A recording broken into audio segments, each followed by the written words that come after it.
ഇനി ആരോഗ്യമുള്ള പല്ലുകൾക്കായി doctor ദിനക്സ് family dental clinic തന്നെ ചൂസ് ചെയ്യും. കൂടുതൽ വിവരങ്ങൾക്കായി കോൺടാക്ട് 6238355070. മഹിളാ കോൺഗ്രസ് സാഹസ് യാത്ര കേരള രാഷ്ട്രീയ വിസ്മയമായെന്ന് പ്രതിപക്ഷ നേതാവ് വി ഡി സതീശൻ.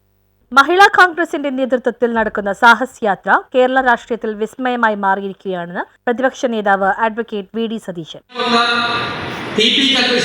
കൊലക്കേസിലെ പ്രതികൾക്ക് പഞ്ചനക്ഷത്ര സൗകര്യങ്ങളാണ് ജയിലിൽ ഈ സർക്കാർ ഒരുക്കി കൊടുത്തിരിക്കുന്നത്. അവരുടെ ഭക്ഷണത്തിൻ്റെ മെനു അവരാണ് തീരുമാനിക്കുന്നത്. നാളെ രാവിലെ യൂറോപ്യൻ ബ്രേക്ക്ഫാസ്റ്റ്, ഉച്ചയ്ക്ക് ചൈനീസ് ഫുഡ്, രാത്രിയാകുമ്പോൾ തണ്ടൂരി ചിക്കൻ. ഇവരിന്ന് എഴുതി കൊടുത്താൽ നാളെ ആ ഭക്ഷണമാണ് കൊടുക്കുന്നത്. ഇഷ്ടമുള്ള ലിക്കർ ബോട്ടിൽ അവർ പറയുന്നത് കൊടുക്കും. ഫോൺ എപ്പോഴും മാറ്റിക്കൊണ്ടിരിക്കും. ഇപ്പോൾ ലേറ്റസ്റ്റ് ഫോണാണ് അവർക്ക് ചെയ്യുന്നത്. അവിടെ നിന്നാണ് ഒരു പെൺകുട്ടിയെ ക്രൂരമായി കൊല ചെയ്ത ഗോവിന്ദൻചാമി എന്നുള്ള ആ കൊലപ്പുള്ളി രക്ഷപ്പെട്ടത് ജയിലിൽ നിന്ന്. ഒറ്റക്കൈയുള്ള ഒരാൾ 30 അടി ഉയരത്തിലുള്ള മതിലിയാടി എന്നാണ് പറയുന്നത്. ഇരുമ്പ് വാതിലുകൾ മുറിച്ചു എന്നാണ് പറയുന്നത്.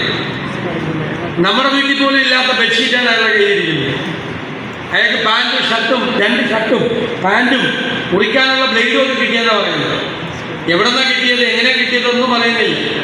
മഹിളാ കോൺഗ്രസിന്റെ സാഹസ് യാത്ര വടക്കേക്കരയിൽ സ്വീകരണ യോഗം ഉദ്ഘാടനം ചെയ്ത് സംസാരിക്കുകയായിരുന്നു അദ്ദേഹം. മഹിളാ കോൺഗ്രസ് വടക്കേക്കര മണ്ഡലം പ്രസിഡന്റ് റിനി ആന്റണി അധ്യക്ഷത വഹിച്ചു. സാഹസ് യാത്രയുടെ ക്യാപ്റ്റൻ മഹിളാ കോൺഗ്രസ് സംസ്ഥാന president Jebi Mather MP, DCC president M Muhammad Shiyas, DCC general secretary Joseph Antony, Congress block പ്രസിഡന്റ്മാരായ ഫ്രാൻസിസ് വാല്യപറമ്പിൽ, MS റജി, UDF നിയോജക മണ്ഡലം ചെയർമാൻ PS രഞ്ജിത്ത്, കോൺഗ്രസ് മണ്ഡലം president MD Madhulal, Mahila Congress block പ്രസിഡന്റ്മാരായ ബിൻസി സോളമൻ, സീന സജീവ്, ആനി തോമസ്, സുനില സിബി, മിനിമോൾ, സൈബ താജുദ്ദീൻ, പ്രേമ അനിൽകുമാർ, രാജലക്ഷ്മി കുറുമ്പത്ത്, വിജയമ്മ ബാബു, ജയ സോമൻ, ജയലക്ഷ്മി ദത്തൻ, L അനിത, സൈബ ബെന്നി, TR സിന്ധു, ഷീബ രാമചന്ദ്രൻ തുടങ്ങിയവർ പങ്കെടുത്തു. ലഹരി വിരുദ്ധ പ്രതിജ്ഞയും എടുത്തു. ചേന്നമംഗലം, ചിറ്റാറ്റുകര, ഏഴിക്കര, കോട്ടുവള്ളി, വരാപ്പുഴ, പറവൂർ എന്നിവിടങ്ങളിലും സാഹസ് യാത്രയ്ക്ക് സ്വീകരണം നൽകി.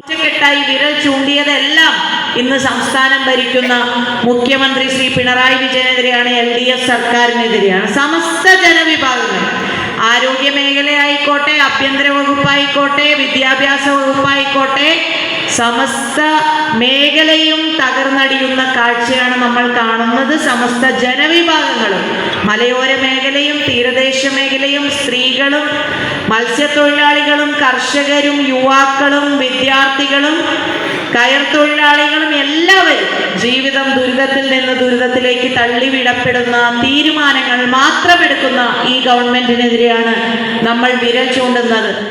News bureau, Paravur.